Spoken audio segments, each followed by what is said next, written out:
tuntunga chuan resume zia dan kan zir ho le don ani amma saberin resume biodata le curriculum vitae CV te kan share larte zia lo en ho phot teng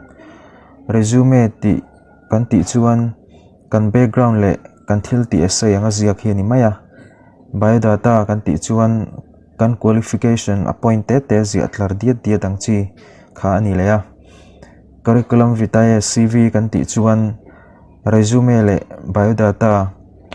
infincom azia hi ani resume apoimo na hathok tura in pholan nam saber chu i resume zia kha ni ya interviewer zinga telvelo itna dilna company ani na poimo tak chel tu ten tunge ini ti an hriat thein chun chu i resume kha ani a biodata ziak thiam na hian na zon konga hian zia nei thui hle biodata hi resume emo CV emo tia soi thin ani bokani chuanin resume le CV curriculum vitae kan ti kha adang lamna soi le lokila resume le CV an lo na langsar ber chu athuziak seizong in ang lo hi nia resume a chuan ithiam big thil skills te tonshiat experience le zirna lam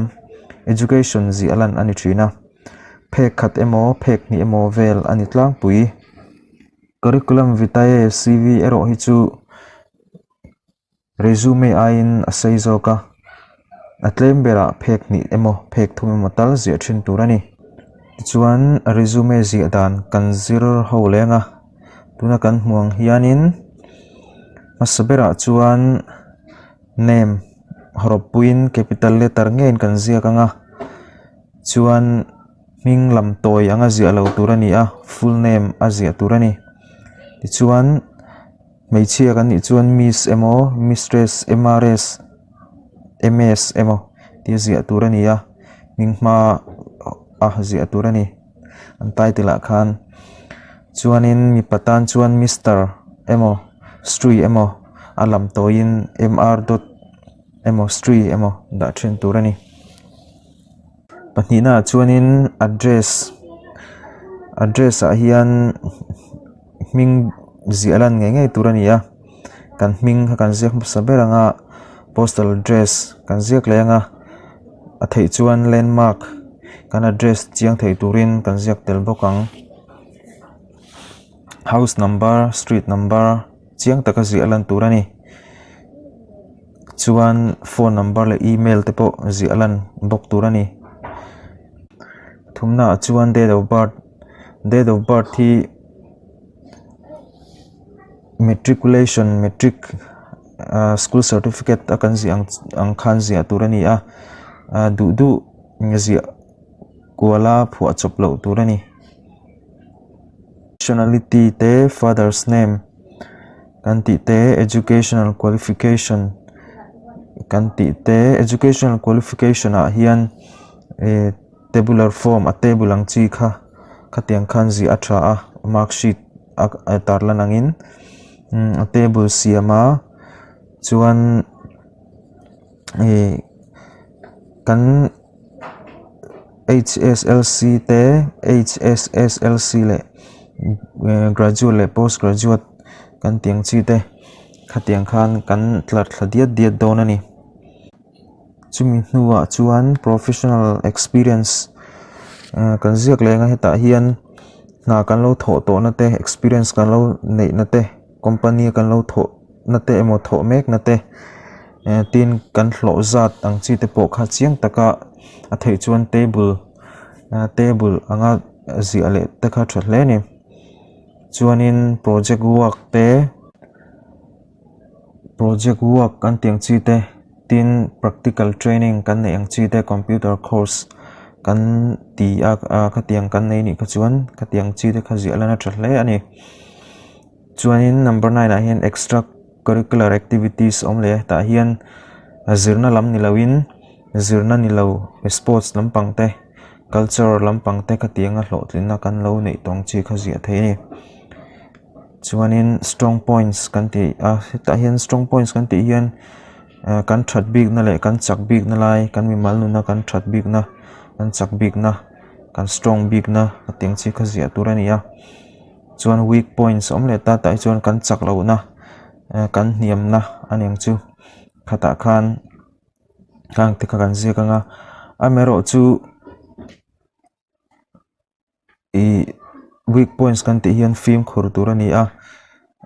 interviewers tale alo n2 tu te ta na nual na khop emo reject na turang chi ka tiang kha zialan lo sham sham te kha thani chuan salary expected om le ta hian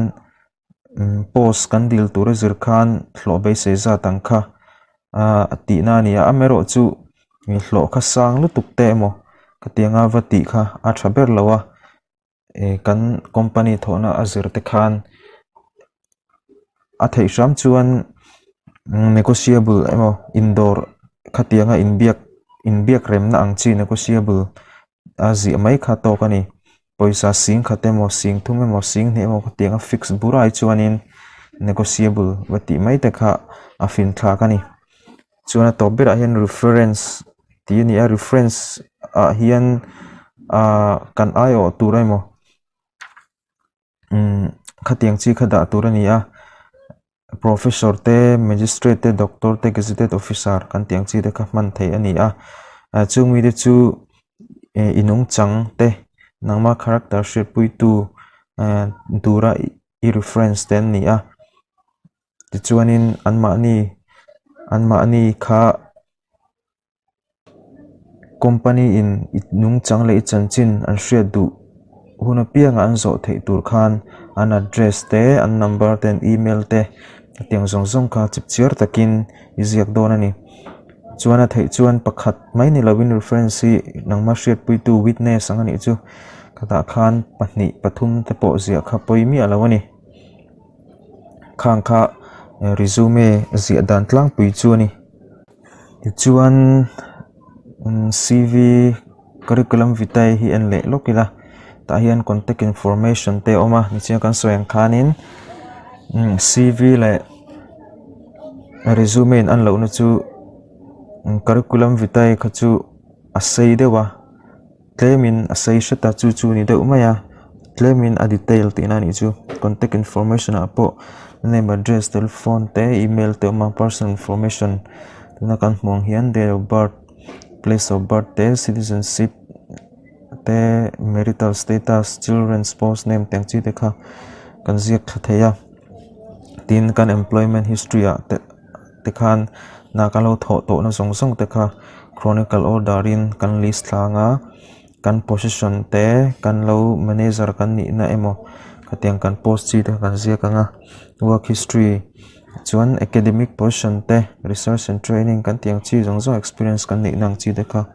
azia tel ngal thei boka chuan education a hian high school university graduate kan tiang chi te degree le training te ating certification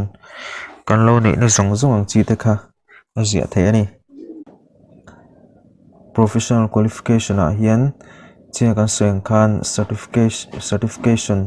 certificate dang kan nei nang chi te tin computer skills ang chi te pokha zia thenga award kan lo don tong te publication lekha bu kan lo publish tong chi te lekha kan lo zia tong chi te tin interest interest chu hobby soina kha ni maya mani tuizong le nuam ti zong hobby kha zia mai turani khang te kha CV zia dan tlang pui a format te chu nia inchang soi tong kan resume le CV curriculum vitae hi thil thu mun deuh ania an lo na chu CV kha chu kan ziak thui sheta claimin kan explain tam deuh ni chu kan explain sei dewa resume kha phek khat vela kan ti len thei mai lai khan CV kha chu phek thum vela khan an tel deuh zia turani chu dang lam na ni deuh ber mai